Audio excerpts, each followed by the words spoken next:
is going on, everyone? Welcome to Birds of the Round Table. Tonight, we are talking Eagles, why they will win, repeat as Super Bowl champs, and why they will lose. Each one of us has two reasons why. We don't know each other's responses, and we're just going to hang out, talk birds. Joining us, Ryan Reese at Philly Sports PSA. What's up, Ryan? Not much. Glad to have Shane back. We thought, he was, I don't know, on like a deep sea adventure and just couldn't come to internet. So there he is. Glad to have him back. I have internet again. Thank God. Also joining us, David at PHL Eagle News. What's up, David? Doing well. I barely recognize Shane backstage, but it is nice to have him back. You have to tell us, where did you go that does not have internet? Because I feel like you kind of live somewhere that might not have internet. So where in the world did you go that doesn't have internet? I was traveling internationally for the last 10 days. So it was the last 2 weeks of episodes. And I had internet to where like I could like get on Twitter or something, but I couldn't load Discord.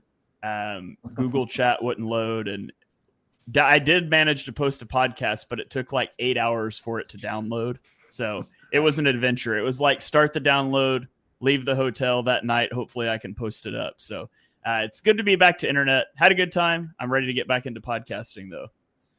Yeah, I had like a punchline. I was going to go like a Steve Zissou joke with Shane returning the aquatic life of Steve Zissou. If you haven't seen it, phenomenal movie with Bill Murray.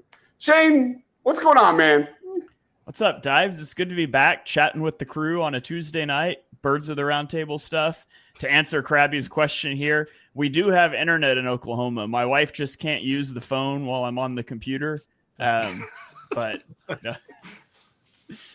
Hear the dial-up? Yep, Ryan still has his shower curtains in the background.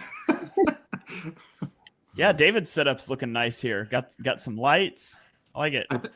It's natural light. It's just that's just natural light. Yeah, don't be confused. It's the same setup. It's just actual light coming through.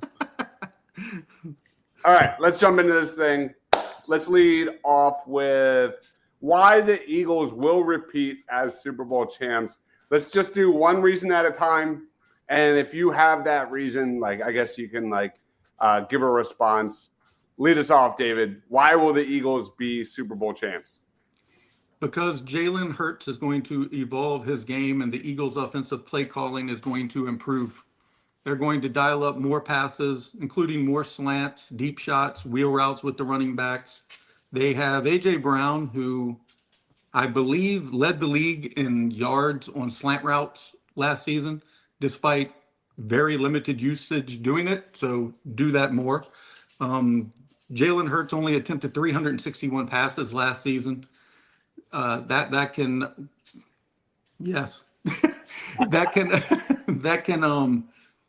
drastically improve because they're going to have to take off some of the load off of Saquon Barkley. They, used him a lot last year, obviously the 2,000 yards, but they don't have anyone who can tote the ball 20 plus times a game effectively if anything happens to him, much less be as productive as he is.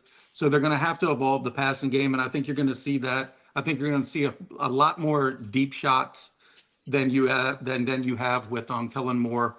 I think the running game will still be there and still going to be their bread and butter. But in my opinion, most teams, it's a choice to not stop the run. Defenses can crowd the box. They can load it. They can force you into that. And teams are probably going to do that. And the Eagles are going to have to be prepared to counter that this season. And I think they will be with the evolution of the passing game. Interesting. I kind of went the opposite. I kind of went just to say, I'll piggyback off of yours, man. I went just Jalen Hurts continuing the trend of mistake-free football.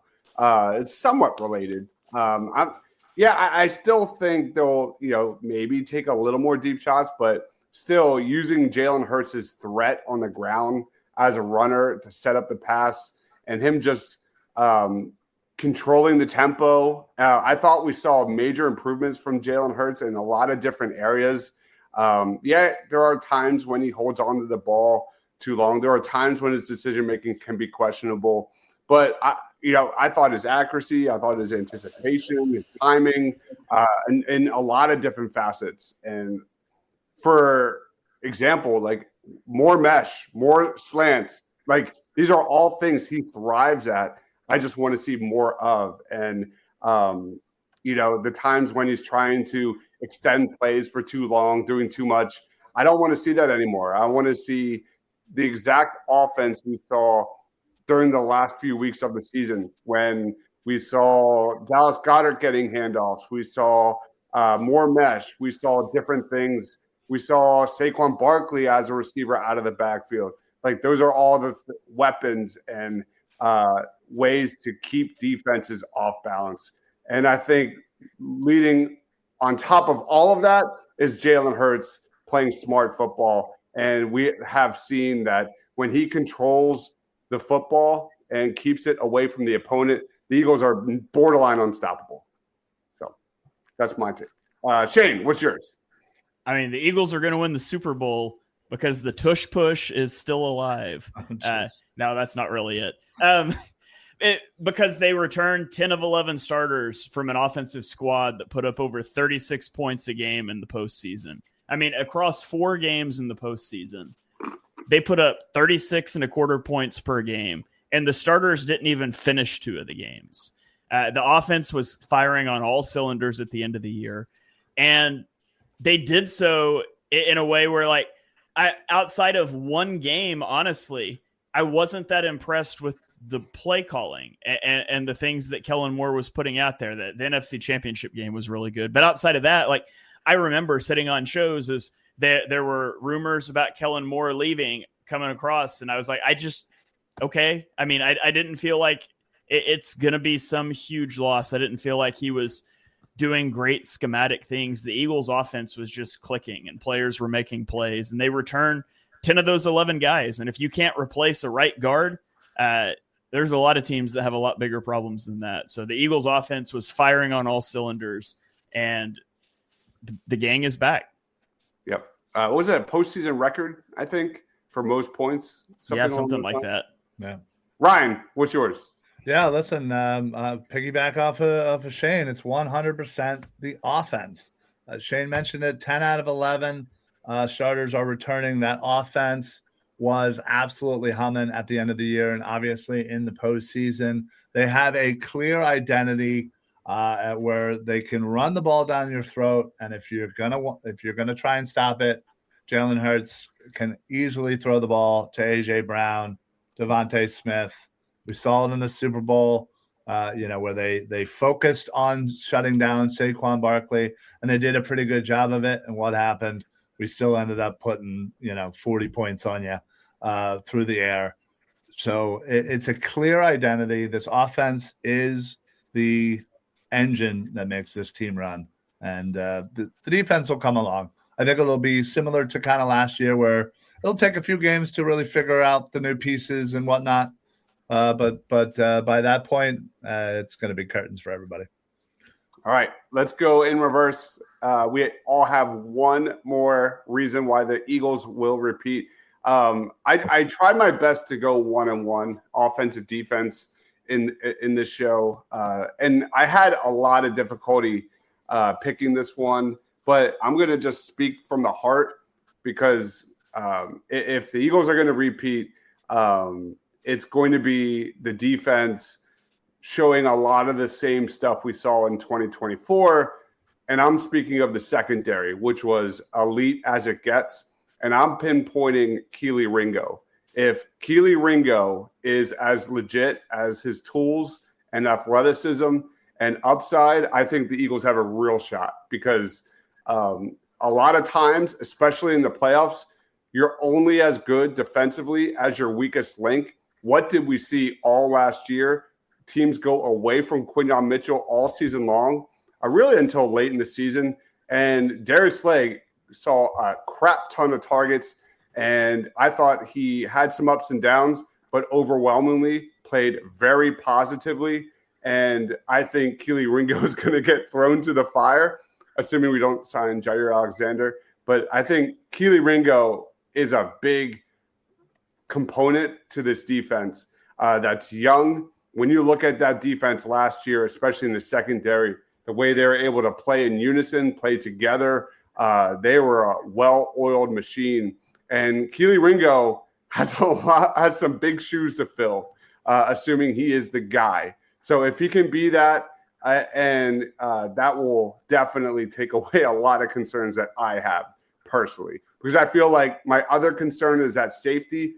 Maybe that's a little easier to cover up than a guy like Keely Ringo, where that ball could be coming 10 plus times a game. I'll throw it back to you, Ryan. What's another reason the Eagles will repeat as Super Bowl champs? So another reason why they will be your Super Bowl champions is the relationship between Howie Roseman and the coaching staff working together as one. The coaching staff lets Howie know exactly what they need, and Howie goes and gets it, honestly. So, you talk about, I don't know about CB2, and, Keely Ringo might be the guy. He might be, and that'll be fine. And safety, yeah, they certainly could use a guy, or tight end too, or whatever it is. If they feel like it's a necessary thing to upgrade it and figure that out, Howie will go and do it. And let's be honest, how many times do the Eagles' name get brought up anytime somebody might even remotely be available? It's because Howie's aggressive, how he knows exactly what he wants, and how he goes and gets it. And they've been doing that for the last couple of years, and it has been working like a charm. Shane. It's Vic Fangio.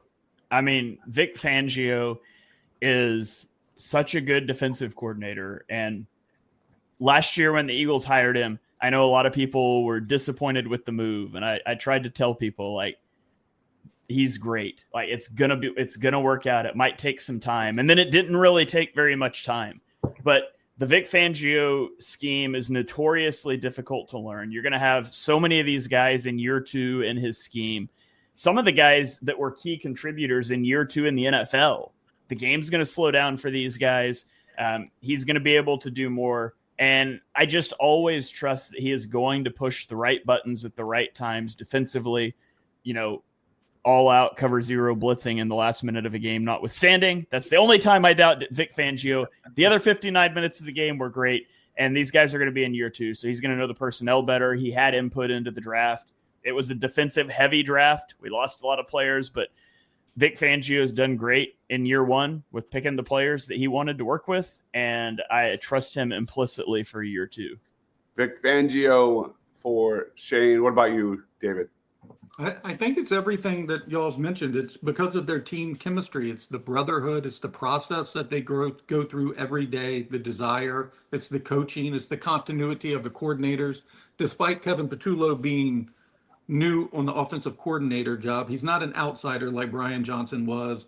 Fangio's back for year two. It's not, running it with a disciple like Sean Desai, or again, another outsider like Matt Patricia, but someone who's worked with the team. Some teams are satisfied when they win one Super Bowl, but this victory just made this group of players want to win more. The Georgia players on defense are used to winning, and more than that, they demand it. Jalen Hurts, A.J. Brown, Devontae Smith, they don't just like winning, they hate losing. And you see right after the Super Bowl, A.J. Brown was talking, just didn't give him the feeling that he thought it would give him. It's the process that these guys go through, and that's the same with Jalen Hurts. Winning is great, but it's not the winning that motivates them. It's the process, it's their relationships, and it's just a hate of losing. They just like to compete, and I think that that's going to drive this team to another back-to-back Super Bowl for the first time in the franchise history. All right. If I may paraphrase David, trust the process. Trust the process, but you cannot say that in Philadelphia. Yeah, those days are over, man. Those days are far from. Those were some fun days, and that's the beauty of the Eagles. Is I'm watching the NBA playoffs. I'm a sicko, and is there anything more fun than watching a young team like the OKC Thunder grow together, play together? And the Sixers had that for a year or two, but the Eagles have that in their defense, and this is going to be a lot of fun watching this defense grow week to week. As I feel like that's going to be probably a segment we do when this season starts going forward. Let's throw it to the other. Yeah, real quick. I didn't say this one because it's not specifically Eagles, but it applies, I think. So I want to mention it.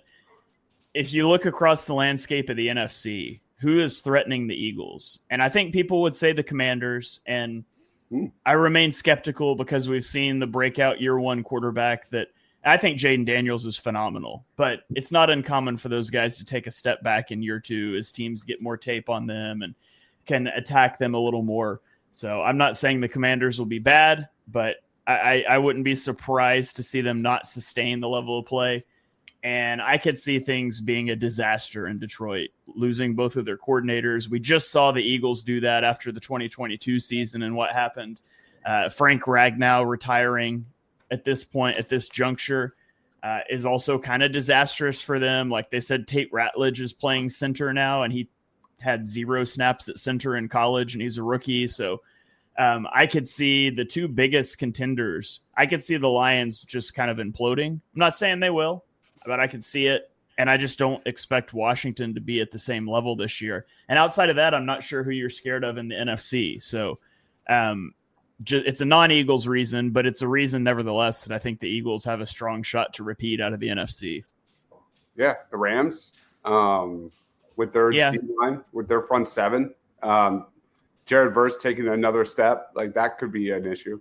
Yeah, I will remain in a place for the rest of his career where I'm terrified of Matthew Stafford's health, which maybe isn't fair because he played really well last season, but at his age, given his injury, but I'm with you. I would say to me, the Rams are the biggest threat out of the NFC to the Eagles. Yeah. All right, let's throw it to the other end. Why the Eagles will not repeat as Super Bowl champions. I'll lead us off. To me, I think this one's very obvious. I could have easily gone the flip, the 180 on this one.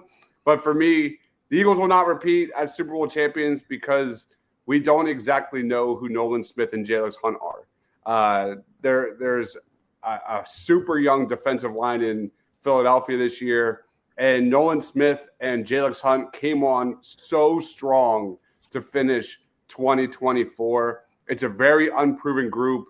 Nolan Smith set a franchise record with sacks in the postseason. And can he carry that momentum heading into 2025? What kind of workload can he manage without losing some of that impact? We saw a guy like Josh Sweat. The more workload you gave him, the less he made an impact. You look at Jalen Hunt, man, it's just crazy that he's still this new to the position. He was a former safety, but man, his pressure rate going from the regular season to the postseason went up like crazy. And he still needs to grow as a pass rusher, but he is pitch perfect for this Eagles defense. And long story short, my biggest concern is we see some inconsistencies with these two, which would be reasonable. I think given the makeup of this defensive line, that could be a concern. So for me, Jalen Hunt and Nolan Smith kind of having some issues with consistency and an up and down season would be a big problem. That's where I'm going. I'll throw it to you, David. Where are you at? You say me? Yeah. Oh, okay. I think the Achilles heel could be the same one that happened in 2023, and that's at cornerback. We saw what happened when they tried to shuffle any and everybody they could think of to put in there towards the end of the season. But if Keely Ringo or Adoree Jackson turns out to be James Bradbury via 2023, they're in big trouble this season because that is a position that you just can't mask. And they do not have anybody else really on the roster who can compete at that position. They might still be looking. I mean, I know everybody gets excited for every free agent that's ever on the market. Right now, the hot guy is Jair Alexander, but maybe he is somebody who you know Fangio would love to have somebody like that because it would free him up to use Cooper DeJean in many more ways instead of having to kick him outside, because he did mention that he wants him to be on the field even in base this year. which would likely mean if he's not safety, he's going to be kicked out, and if they had a more reliable corner, they would be able to put him in as safety and leave him in there. So to me, that's probably the biggest, outside of just injuries in general, that's probably the biggest positional gap, and probably the one that Ryan's about to talk about next would probably be my 1A and B, but maybe Ryan won't talk about it and I'll get to use it as my second one, but we'll see. You just gave Ryan some.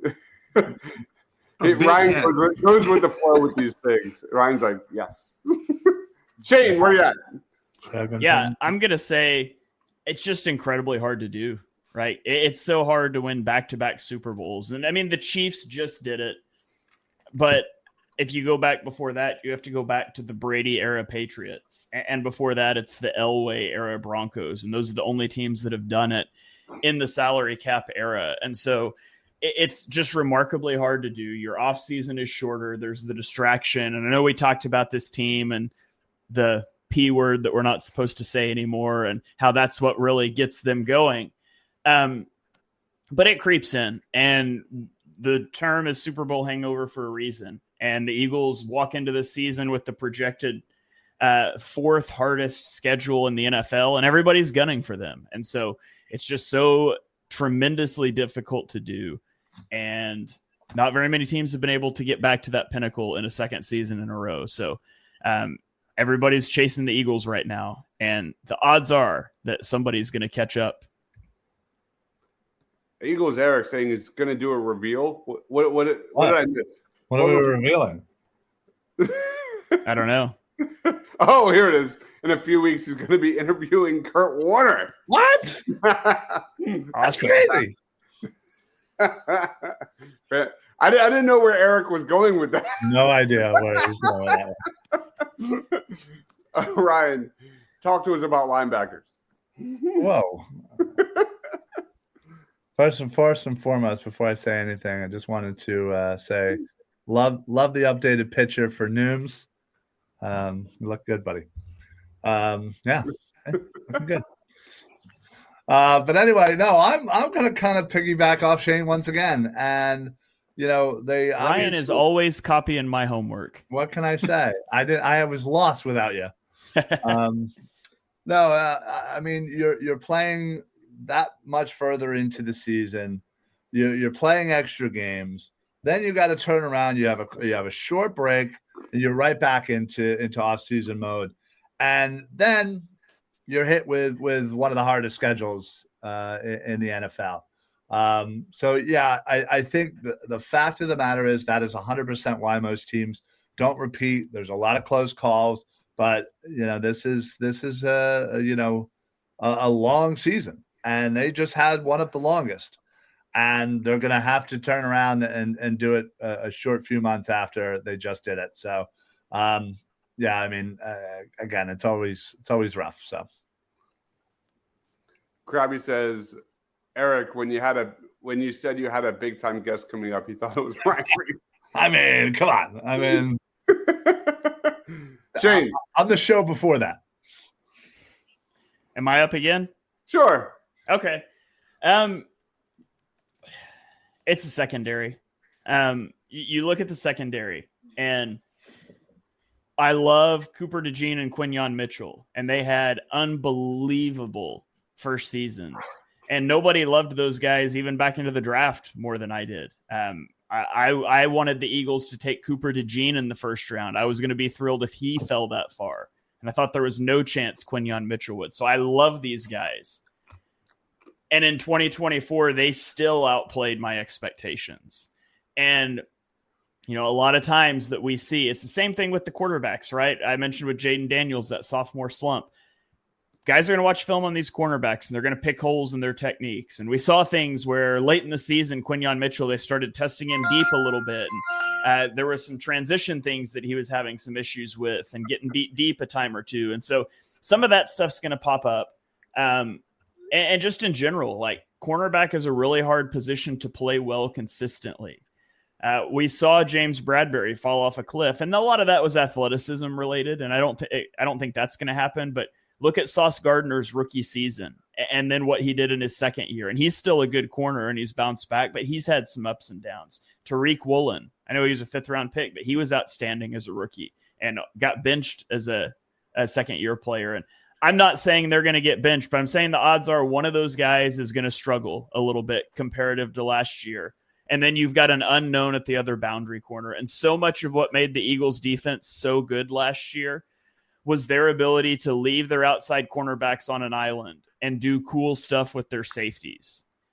I don't know if you're going to trust your other boundary corner that much this year, the guy whoever steps in for Slay, and B, if DeJean and Quignon are going to inspire that same type of trust throughout the entirety of the season. So throw on top of that, you've got Andrew Makuba / Sidney Brown as another safety. So not that Chauncey Gardner-Johnson was fantastic, but it's chemistry in the secondary and regression potentially for second-year players that overperform relative to my very high expectations. I could see that being a bit of a struggle in 2025. I fully agree, man. Fully agree. Nooms for 9 chimes in. What's the position we can afford to absorb injuries and still be okay? Anybody have a response to that? I do.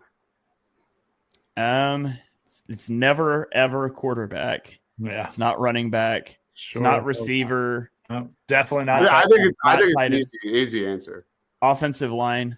Yeah, it's right guard. It's right guard for me.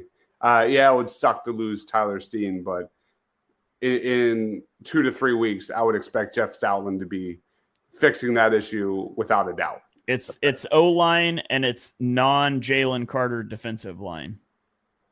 All right. Yes. I'm going to piggyback off of that because I did cheat. And the reason why the Eagles will not repeat as Super Bowl champions is an injury to Jalen Carter.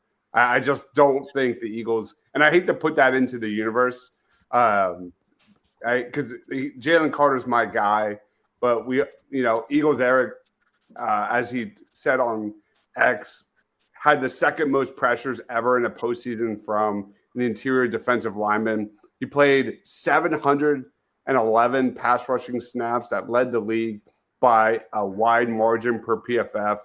Top 10 in total pressures.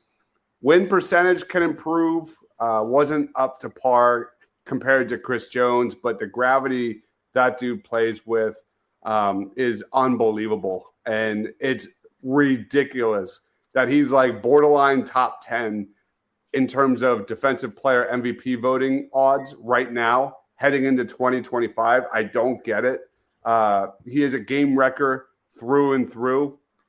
And when it comes to a leader to step up on defense, there's no Brandon Graham. Like Jalen Carter has to be one of those guys. So for me, it's Jalen Carter getting hurt, man. He is the engine of this defense. He was the engine of the defense last year. I mean, you look at the run defense last year, how elite was it? All season long, give me Jalen Carter getting injured. That's the one position they cannot afford for him to get hurt. If you were to make a long list of most important Eagles, I would say Jalen Carter's number one. That's just my take. That's me. They're both named Jalen, but yeah. Yeah. I think he's that vital. That vital. Shane, who would you go with? Who Most important Eagle. It's Jalen Hurts. It can't be anybody but the quarterback. It just can't. But Jalen Carter is probably, I'm not sure if he's 2 or 3. Lane Johnson is in that mix, but he's probably 2. You could probably survive without Lane a little better than Jalen Carter. All right. David, you're up, man. I think it's their reliance on younger players and unproven guys and or guys that have not been healthy for a season. They just don't have the depth that they have in the past, and they're relying on a lot of guys who just haven't had production. For example, Brandon Graham and Josh Sweat leave, and the Eagles are relying on 3 guys: Jalix Hunt, who has 241 career snaps; Ajomo, who had 388 snaps last year; Aziz had 392 snaps, and Uche had 249. And they're supposed to take up over 2,400 snaps. And that is a tall ask to do.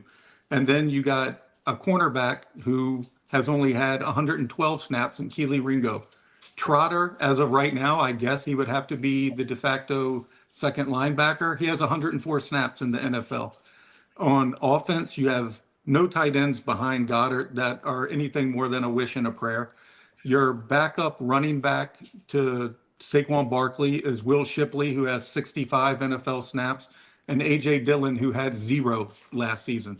So it's a great thing when it works out, like Zach Bond, but for every Zach Bond breakout, there are dozens and dozens of misses of guys who don't do that. And the Eagles have a roster full of players who are going to be asked to have that same type of production in order for them to get back to the Super Bowl. All right. Ryan, who's yours? I think you have one more left, correct? Oh yeah.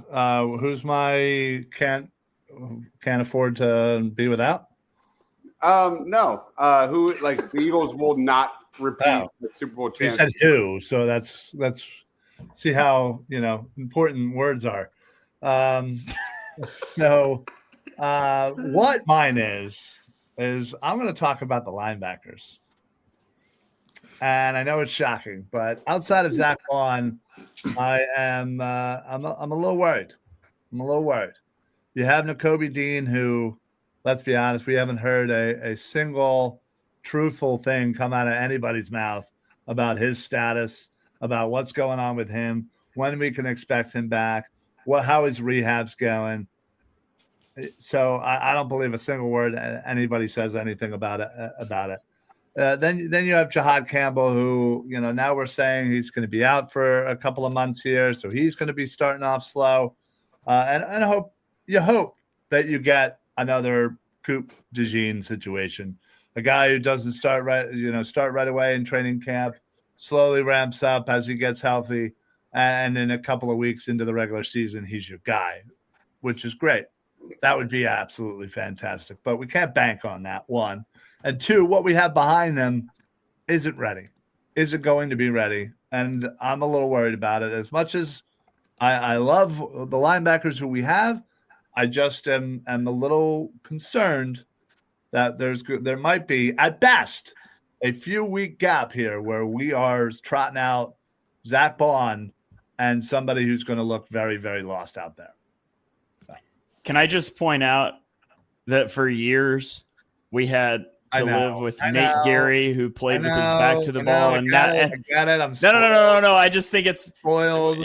We so quickly become spoiled because now it's like, I mean, who do we have besides the All-Pro linebacker? Sure, right, but at least they always had somebody that was like, all right, like in a pinch, maybe he was. I'm not disagreeing with your point. I'm just reminiscing about how far we've come at linebacker. Oh, believe me, Shane, I know every single pairing that's ever been in my lifetime, and they've all been crap for the most part.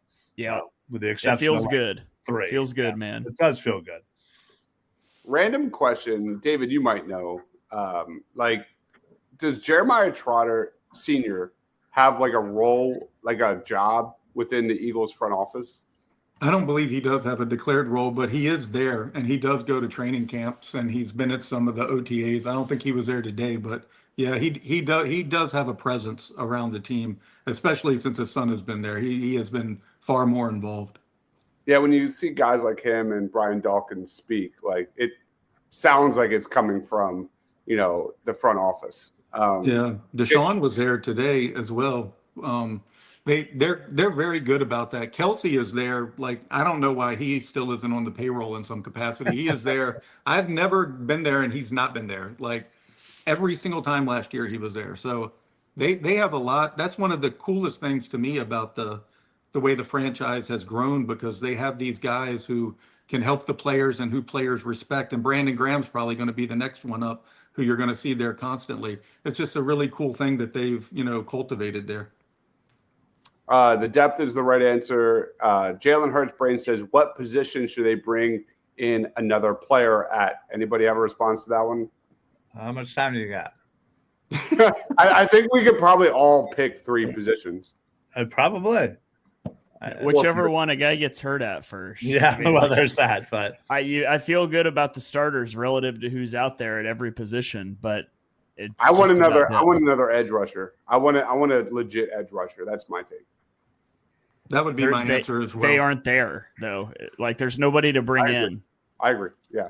But if I had to pick like what position like I would want to, emphasize, if there's someone, if they're like Jair Alexander, we have a comment here. Should we go get him? If there was an edge rusher like Jair Alexander that came out available, I would much prefer him than Jair Alexander, given even all the concerns I had about Keely Ringo. Yeah. Jair Alexander's missed 34 games in the last 4 seasons. That's right. That's why he's the free agent. It's not because he's not a good player. Yeah. Right. But that's why incentive-laced contracts, and you say, hey, prove you can be healthy, win a ring, and then you go get your bag and finish your career somewhere else.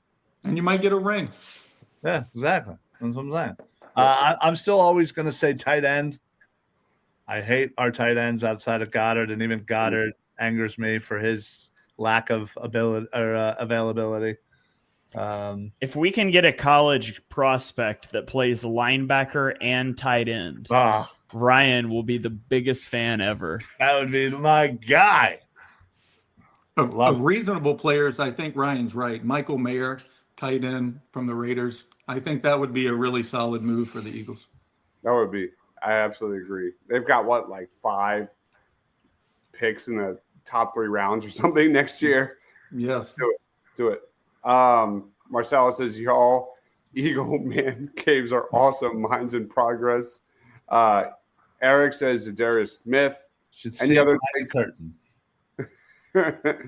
Any other takes on that before you wrap up the show? I mean, how old is he? 34? 32. He's 32. Yeah. Okay. I mean, that's not listen. I think the fact of the matter is we have over $30 million in cap space. Now, obviously, I know that we're going to be, re-signing some heavy players here. Plus, again, I also know that Howie doesn't like just spending just to spend. But I feel like we could add some depth at some key positions as training camp kind of, is underway. As guys kind of, fall through the cracks, as, there are cuts. There are certainly plenty of money to add those as we see fit. And Zadarius played 600 snaps plus last season too, which is something they need because they highly rotate those defensive ends. And I think we all saw what happened when they didn't have the depth in 23. They all got burned out towards the end of the season, especially the guys who were on the field a lot, like Josh Sweat. They had nothing left in the tank. Nothing. So I don't know. I still think edge, and whoever mentioned it, Zadarius Smith is probably one of the more appealing players that's actually potentially available for them. I mean, what about the rumors? Again, obviously, it's anytime there's anybody even remotely available, but Trey Hendrickson. No, I mean, sounds like he wants a big bag. Yeah, well, that's the thing. He does. Doesn't fit the MO for Howie right now. No, it doesn't, and he is 31 right now. So, yeah, I love Trey Hendrickson. But yeah, he wants paid, and the Eagles aren't going to do that. Someone mentioned an edge. I'm going Ty Robinson from Nebraska. I mean, last week we did. Yeah. Yeah. I mean, he's a guy. I agree. Marcel's like, he's a guy that can play inside, can play outside. He was one of my favorite prospects going back to like January when Ryan and I were breaking this down. He's a guy that immediately stood out, can set the edge, has flashes of crazy pass rushing ability. I'm excited to see what he brings. I don't expect a lot of snaps from the edge, but given the Eagles' defense and how they kind of go and switch, I think there's definite possibility. Any thoughts on Ty Robinson getting some snaps at edge? I can see it. Yeah, I think he could be in that Brandon Graham role, who just kind of went inside, outside a lot. I think that's the role that he's probably going to fill.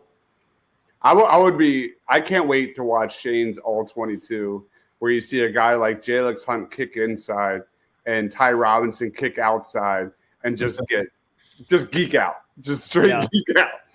Yeah, I will say I'm always leery of asking a rookie to do too many different things. So I would rather see the Eagles find Robinson a role to just stick in and get good at and worry about that versatility later. But that's not always reality.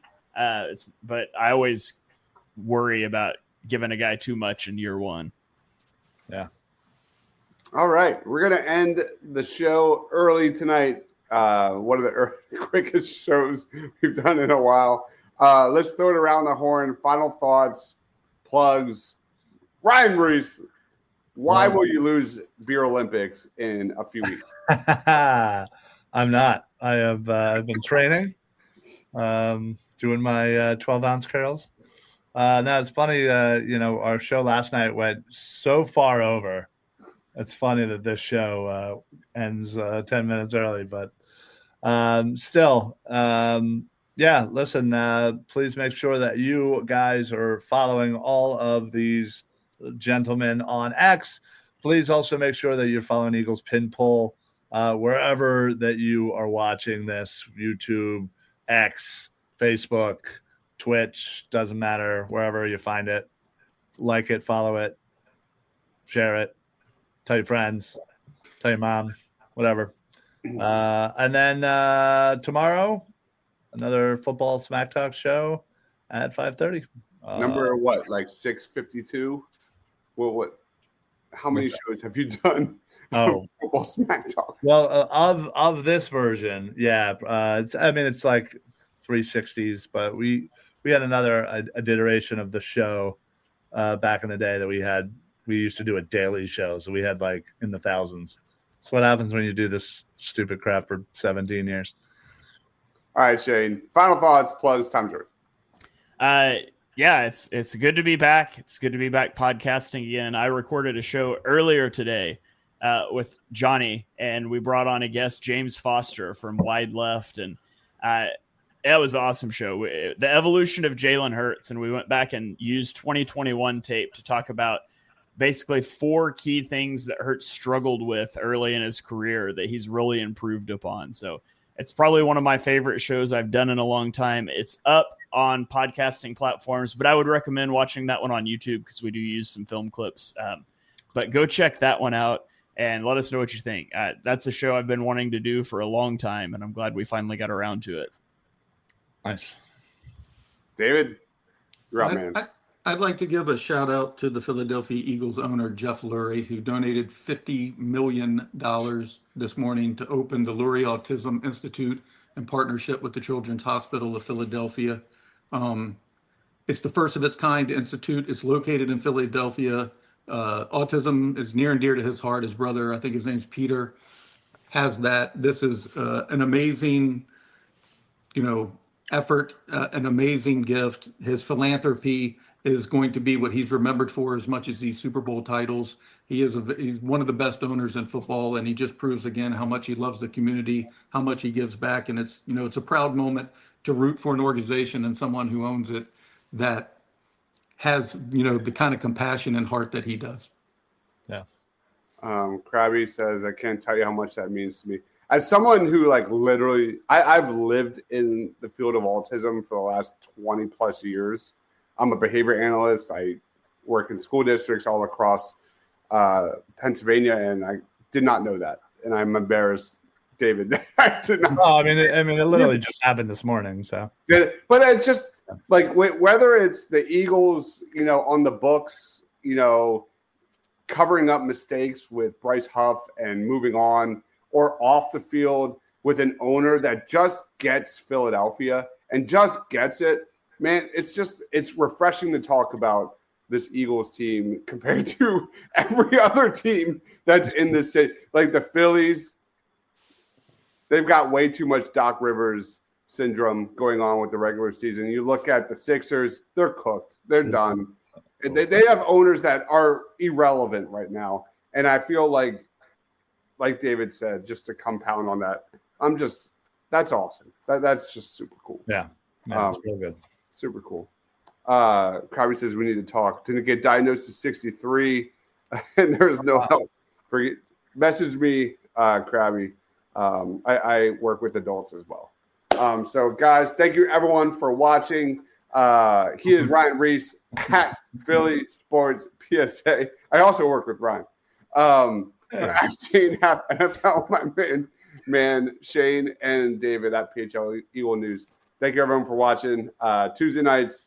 Oh, quick update. Oh, yeah. Moving to Monday nights, 8 p.m. For virtual round. Do we tease our topic or no? Yes, we will be doing a top 16 ranking of quarterbacks in the NFL. I'm already panicking, and I feel like my ranking, you guys are just going to make fun of me the entire show. Dives, you could hang things up on the wall and throw darts at it, and it will be better than some of the QB rankings that are out there. So trust me, you do not have to have the first clue what you're talking about to put out quarterback rankings. Yeah, Chris Sims does exist. Is Kurt Warner joining us as well to give his quarterback rankings? Do we have him on the show too? No. You have to talk to Eric about that one, I guess. All right, we'll borrow him. Dives, you make fun. That's true. That's also true. Thank you everyone for watching. We'll see you Monday night, 8 o'clock. Make sure you check out Football Smack Talk Show. My man Ryan tomorrow, as well as The Edge with Eagles Eric. And Shane does an amazing job with Johnny breaking down Jalen Hurts and his evolution as a passer. Go check that out. It's all on the channel. For Ryan, for Shane, for David, for myself, stay awesome, everyone.